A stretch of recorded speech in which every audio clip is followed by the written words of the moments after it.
ഇന്നലെ പൊന്മാൻ സിനിമ കണ്ട്. സംവിധാനം ചെയ്തിരിക്കുന്നത് ജ്യോതിശങ്കറാണ്. എഴുതിയിരിക്കുന്നത് GR Indugopan and Justin Mathew. GR ഇന്ദുഗോപൻ്റെ തന്നെ 4-5 ചെറുപ്പക്കാർ എന്നുള്ള നോവലിനെ ബേസ് ചെയ്തിട്ടാണ് ഈ സിനിമ ക്രിയേറ്റ് ചെയ്തിട്ടുള്ളത്. ആ പേര് പൊന്മാൻ എന്നുള്ള പേര് ഞാൻ ആദ്യം വിചാരിച്ചത് എല്ലാവർക്കും പരിചിതമായിട്ടുള്ള പൊന്മാൻ എന്നുള്ള പക്ഷി, മേ ബി അതായിരിക്കാം. ബട്ട് ഗോൾഡ് പ്ലസ് മാൻ, സ്വർണം ചുമന്നുകൊണ്ട് വന്ന മനുഷ്യൻ, അതാണ് അതിൻ്റെ കറക്റ്റ് അർത്ഥം ആക്കുന്നത്. സിനിമ കണ്ട ശേഷമാണ് മനസ്സിലായുള്ളത്. ചുരുക്കി പറയുകയാണെങ്കിൽ നല്ല അടിപൊളി സിനിമ. ഈ അടുത്തൊന്നും ഇങ്ങനത്തെ ഒരു സിനിമ കണ്ടതായിട്ട് ഓർക്കണില്ല.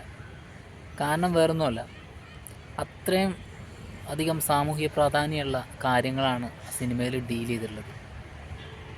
അഭിനയത്തിൻ്റെ കാര്യം ബേസിലാണെങ്കിലും, ലിജോ മോൾ ജോസ് ആണെങ്കിലും, അതേപോലെ നമ്മുടെ അംബാനാണെങ്കിലും ഒന്നിനൊന്നും വെച്ച് സൂപ്പറായിരുന്നു. ഒരു രക്ഷയില്ലാതെ അഭിനയിച്ചിട്ടുണ്ട്. എല്ലാവരും കാസ്റ്റ് ചെയ്ത എല്ലാവരും അടിപൊളിയായിട്ട് തന്നെ അഭിനയിച്ചിട്ടുണ്ട്.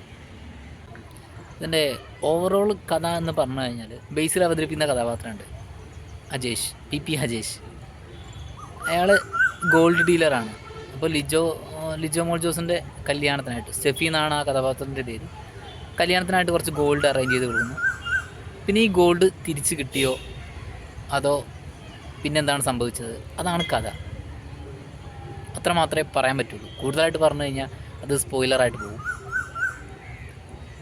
ഓരോരുത്തരുടെ ക്യാരക്ടറും അടിപൊളിയാണ്, ഒരു രക്ഷയല്ല. പ്രത്യേകിച്ച് ഡയലോഗ്സ്, നമ്മൾ വിചാരിക്കാത്ത അല്ലെങ്കിൽ കേൾക്കാത്ത തരം ഡയലോഗ്സാണ് അതിൽ വന്നിട്ടുള്ളത്.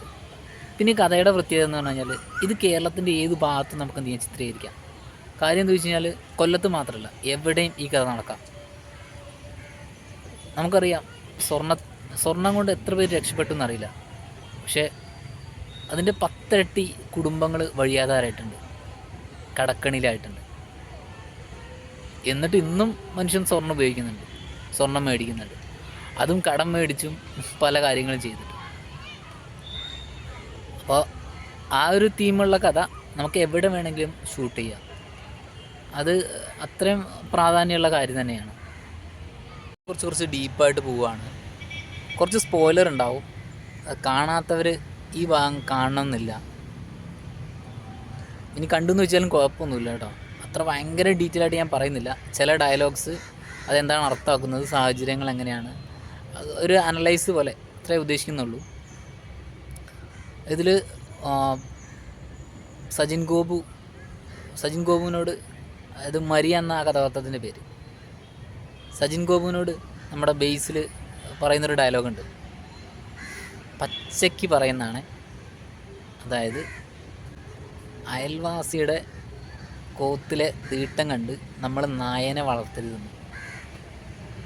വേറൊന്നുമല്ല, സ്ത്രീധനം മേടിച്ച് കല്യാണം കഴിച്ച ഓരോരുത്തരോടാണ് ആ ഡയലോഗ് പറഞ്ഞിട്ടുള്ളത്.